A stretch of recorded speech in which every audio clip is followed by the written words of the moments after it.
इस भगदड़ में उसकी बाइक की चाबी गिर गई। अब उसने जैसी बाइक की चाबी देखी और वो नीचे झुका बाइक की चाबी मतलब उठाने के लिए, तो चाबी की जगह उसके हाथ में एक उंगली आई। उसने जैसी उंगली से थोड़ा ऊपर देखा तो देखा उसने एक आदमी की लाश है, वो भी जवान लड़के की, लगभग 24 से 25 साल के लड़के की लाश है।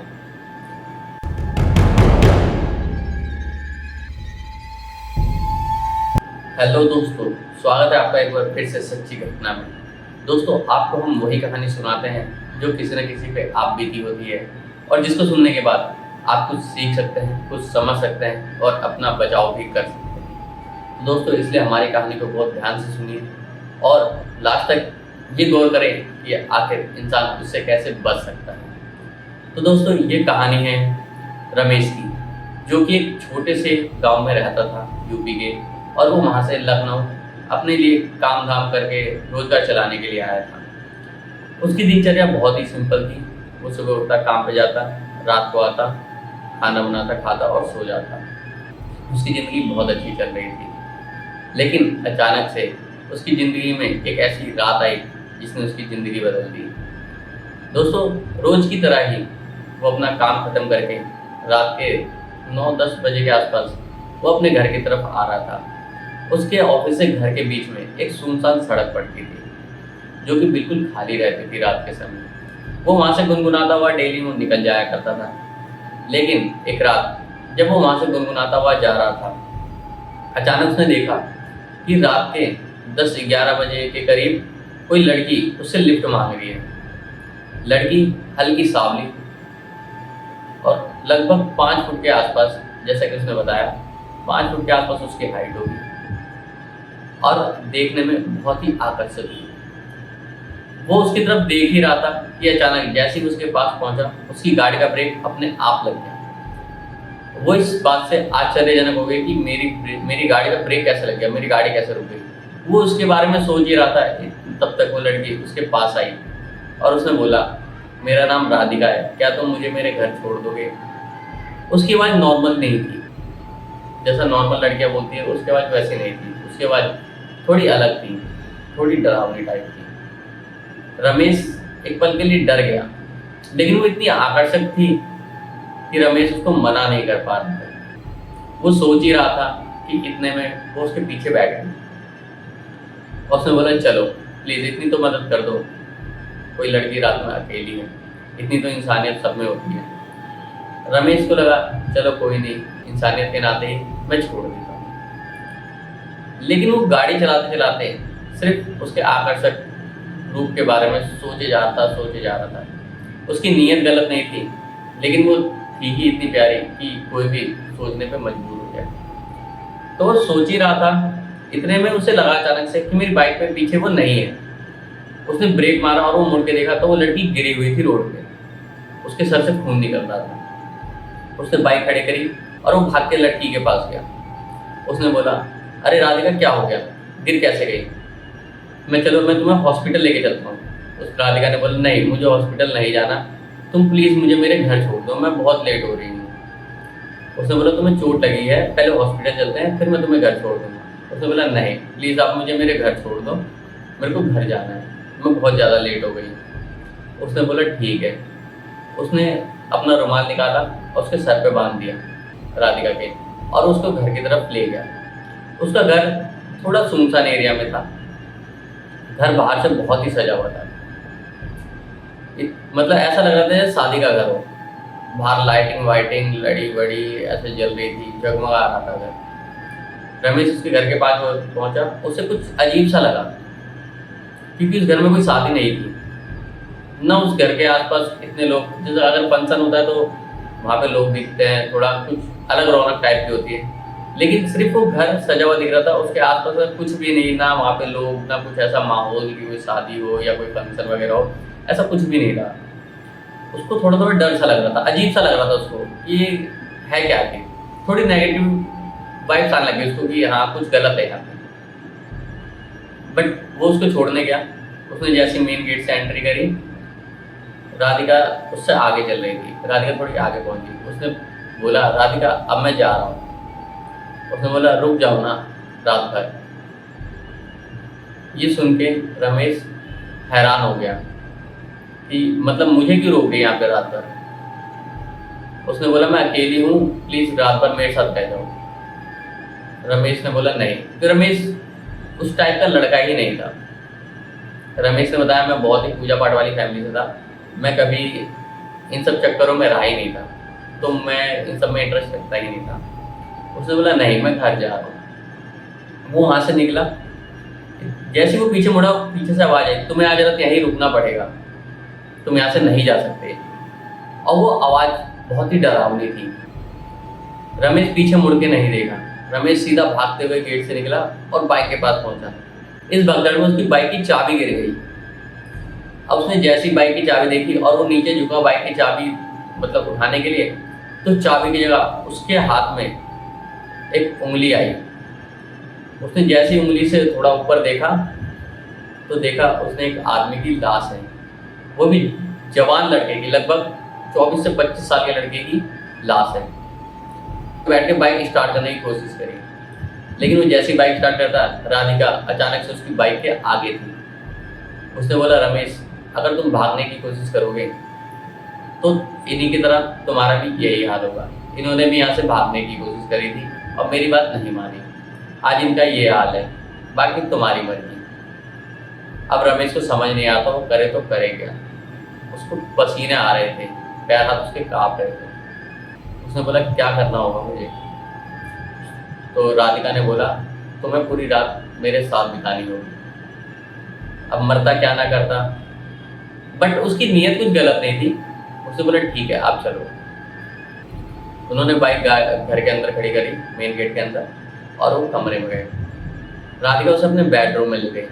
बेडरूम इतना सजा हुआ था, इतना सजा हुआ था मानो सुहागरात का कमरा हो।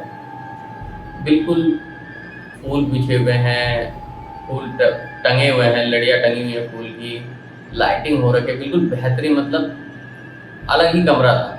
उसमें जाते ही किसी का भी मन मचल जाए, कुछ ऐसा कमरा था। अब वो रात भर जो जो उसने कहा राधिका ने वो रमेश ने किया। वही बात है, मरता क्या ना करता, उसे करना पड़ा। वो रात के लगभग 3-4 बजे के आसपास उसकी आंख लगी और वो सो गया। जब वो सुबह 8 बजे के आसपास उठा, उसने देखा कि वो कमरा जैसा रात को था वैसा बिल्कुल नहीं है। वो एक खंडर था जिसमें उसने रात बिताई थी। बिल्कुल कहीं जाले लगे हुए हैं, बिल्कुल गंदा घर है, टूटा फूटा सा बेड, मतलब एक अलग ही बन गया घर। जैसा वो रात को दिख रहा था वैसा बिल्कुल भी नहीं था। वो घबराया, उठ के भागा और वो वहीं से सीधा ऑफिस निकल गया। अब वो ऑफिस में पूरे दिन टेंशन में था। वो सोच रहा था रात के बारे में कि आखिर वो था क्या, ऐसा हुआ क्या, ये रात को मतलब अचानक से क्या हो गया। उसकी ज़िंदगी एक दिन में ऐसा लग रहा था कि पूरी बदल गई। वो अपने होश में ही नहीं था। वो थोड़ा डर भी रहा था, लेकिन वो ये सोच भी रहा था कि आखिर वो थी कौन और ऐसा क्यों कर रही, क्योंकि दिखने में तो बहुत अच्छी थी, फिर वो ऐसा क्यों कर रही। इतने में अचानक से उसकी कान में हल्की सी आवाज़ आई कि रमेश आज भी तुम्हें मेरे पास ही आना है। उसने अचानक पीछे मुड़ा, उसने देखा पीछे तो कोई है नहीं। उसे लगा शायद कोई वहम होगा, पर वहम भी कैसे मानता। उसने बताया कि मैं वहम भी कैसे मानता, ऐसा तो मेरे साथ हो चुका है। अब मुझे समझ नहीं आता कि मैं सपने में हूँ या हकीकत में। मैंने इसी सोच में पूरा दिन गुजार दिया। जब शाम के 8 बजे, रात के 8 बजे जब छुट्टी होने वाली थी, इतने पीछे से आवाज़ आई रमेश जाओगे नहीं क्या। वो घबरा गया, उसे लगा कि राधिका की आवाज़ है, लेकिन वो पीछे मुड़ के देखा तो उसकी कलीग थी जिसके साथ ऑफिस में काम करती थी। उसने बोला हाँ क्या हुआ। तो उसने बोला घर नहीं जाना क्या, छुट्टी हो गई। अब उसके चेहरे पे डर फिर से आने लगा था, लेकिन घर तो जाना ही था। वो फिर वहाँ से गया, निकला और उसी सुनसान सड़क पे आज वो गुनगुना नहीं रहा था। वो यही सोचता हुआ जा रहा था कि जो भी उसका कल हुआ, वो यही सोचता हुआ जा रहा था। और वो जिस जगह पे उसने लिफ्ट मांगी थी राधिका ने, वो जगह तक पहुंचा नहीं था, लेकिन उसके ख्याल सिर्फ उसी जगह पे जा रहे थे। वो सोच रहा था कि उस जगह पे जाने के बाद मेरे साथ क्या होगा। इसी सोच के साथ उससे पहले ही राधिका उसकी बाइक पे थी। उसे लगा कि बाइक पे पीछे कोई बैठा है, उसके कंधे पे हाथ आया। उसने पीछे मुड़ के देखा तो राधिका बाइक पे बैठी थी। अब वो क्या करे, फिर उसने सोचा ये तो मतलब उसे लगा कि यार ये क्या चीज़ है जो मेरे पीछे ही पड़ गई है। वो इन सब चीज़ पे बिलीव नहीं करता, बट सोच भी रहा था कि यार काश कोई बाबा वाबा होते तो उन पे जाता। उसको इन सब चीज़ में कोई जानकारी नहीं थी, तो वो किसी बाबाओं के बारे, एक तो वो गाँव से आया हुआ था, उसे वहाँ के बारे में ज़्यादा नॉलेज नहीं थी, तो वो इधर उधर किसी से बात करता नहीं था, उसको सिर्फ घर और ऑफिस से मतलब था। अब राधिका उसको दोबारा वहीं ले गई और यकीन मानो वो घर फिर से वैसे ही सजा हुआ था जैसा कि पिछली रात होता। वो राधिका से पूछ ही रहा था कि राधिका आखिर क्या बात है, तुम ऐसा क्यों कर रही हो, किस चीज़ की कमी है तुम्हें, और तुम्हारी फैमिली कहाँ है। राधिका ने बोला चलो मैं सब बताती हूँ। वो अंदर गए। आज रात राधिका ने ऐसा कुछ भी नहीं किया। राधिका ने बोला बैठो मैं तुम्हें कहानी सुनाती हूँ जो मेरे साथ हुआ है हकीकत में। रमेश बैठ गया। राधिका ने बताया कि उसका नाम राधिका नहीं है, उसका नाम कविता है, जो कि उसका असली नाम है। रमेश ने बोला तो तुम्हारे साथ ये ऐसा हुआ क्यों, तुम ऐसा कर क्यों रही हो सबके साथ। तो उसने बोला मैं जिंदा नहीं हूँ, मैं एक आत्मा हूँ, और जो मेरे साथ हुआ है मैं उसका बदला अब ले रही हूँ। उसने बोला ऐसा क्या हुआ है तुम्हारे साथ, और तुमने मुझे क्यों छोड़ दिया फिर, अगर तुम सबसे ही बदला ले गई हो तो। उन दोनों में एक बॉन्डिंग सी हो गई थी, मतलब एक होता है ना अट्रैक्शन सा हो गया था कि थोड़ा बहुत डर उन रमेश के दिल से खत्म सा हो गया था उसका।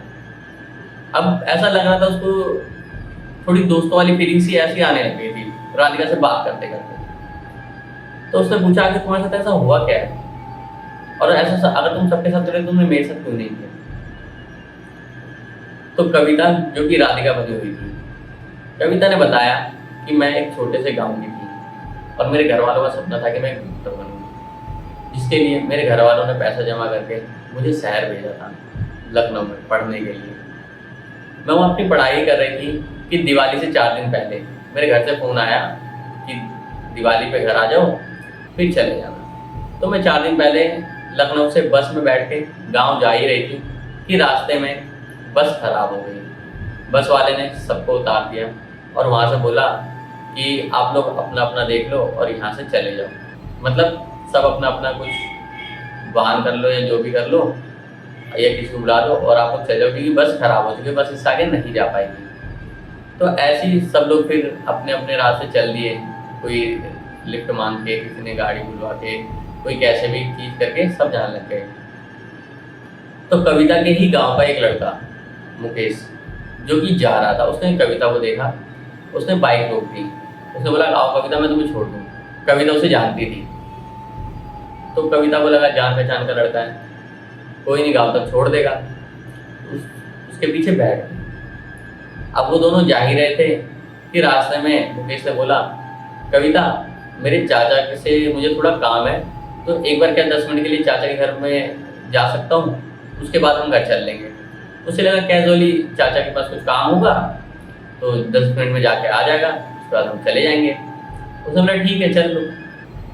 अब वो जब घर में गए तो उस घर में कोई था ही नहीं, वो घर सुनसान था, खाली था, मतलब घर ऐसा डरावना टाइप नहीं था लेकिन घर खाली था। अब वो घर खाली था, उसने बोला चाचा तो तुम्हारे हैं ही नहीं यहाँ पे। उसने बोला नहीं चाचा अभी बाहर गए हैं, वो आ रहे हैं थोड़ी देर में, बैठो जब तक पानी वानी पियो, आ रहे हैं चाचा। तो उसने बोला ठीक है, वो बैठ गई और उसने गेट बंद किया और वो उसके साथ ज़बरदस्ती करने लगा। उसकी नीयत कविता पे काफ़ी टाइम से ख़राब थी, जो कि उसने ज़बरदस्ती करते टाइम खुद अपने मुंह से बोला। उसने कहा कि मैं काफ़ी टाइम से तुम्हारे पीछे पड़ा था लेकिन तुम मुझे भाव ही नहीं देती थी, आज मैं उसका पूरा बदला लूँगा तुमसे। और उसने पूरी रात उसके साथ बलात्कार कविता के साथ, और उसके बाद उसको उसने वैसी घर में जला दिया। ये सुन के रमेश की आंखों में आंसू आ गए। उसके बाद कविता ने बोला बस यही कारण है कि मैं जो भी जवान लड़के होते हैं उनसे लिफ्ट मांगती हूँ और जिसकी नीयत खराब होती है मैं उसे मार देती हूँ। रमेश को उसने बताया कि तुम्हारी नीयत खराब नहीं थी इसलिए शायद तुम आज जिंदा हो, अगर तुम्हारी नीयत खराब होती तो तुम भी आज मर चुके होते। इतना कहकर कविता वहाँ से चली गई और रमेश को कहा तुम घर चले जाओ। रमेश वहाँ से अपने घर तो पहुँच गया, लेकिन उसके दिमाग में सिर्फ वही बात चल रही थी। उसने अपने पापा को फ़ोन किया, उसने अपने पापा को बताया पापा ऐसी ऐसी बात है। उसके पापा ने तुरंत बोला तुम घर आ जाओ। रमेश अपने घर चला गया। घर जाने के बाद वो लगभग 1 साल तक कंटिन्यूअसली बीमार रहा। उसको समझ नहीं आ रहा कि उसको हुआ क्या है। डॉक्टर बस दवाई दें और वो खाए और बीमार रहे। पूरे 1 साल बाद जाके थोड़ा उसके घर में पूजा पाठ हुई। उसके बाद जाकर कहीं रमेश को ऐसा लगा कि हाँ ठीक है अब सब कुछ। उसके बाद वो दोबारा लखनऊ नहीं आया। उसने गांव में ही अपना कारोबार किया और वो अब वहीं पर खुश है। तो दोस्तों, अगर आपको कुछ सीखना हो तो हमारी कहानी पूरी देखा करिए। इसमें आपको जरूर कुछ ना कुछ सीख मिलेगी। और अगर आपके पास भी कोई कहानी है तो डिस्क्रिप्शन में मेरे इंस्टाग्राम के लिंक मिलेंगे, आप उस पर भेज सकते हैं। बट कहानी बिल्कुल सच्ची होनी चाहिए, जो कि मैं दुनिया तक पहुंचाऊंगा अपनी आवाज़ में।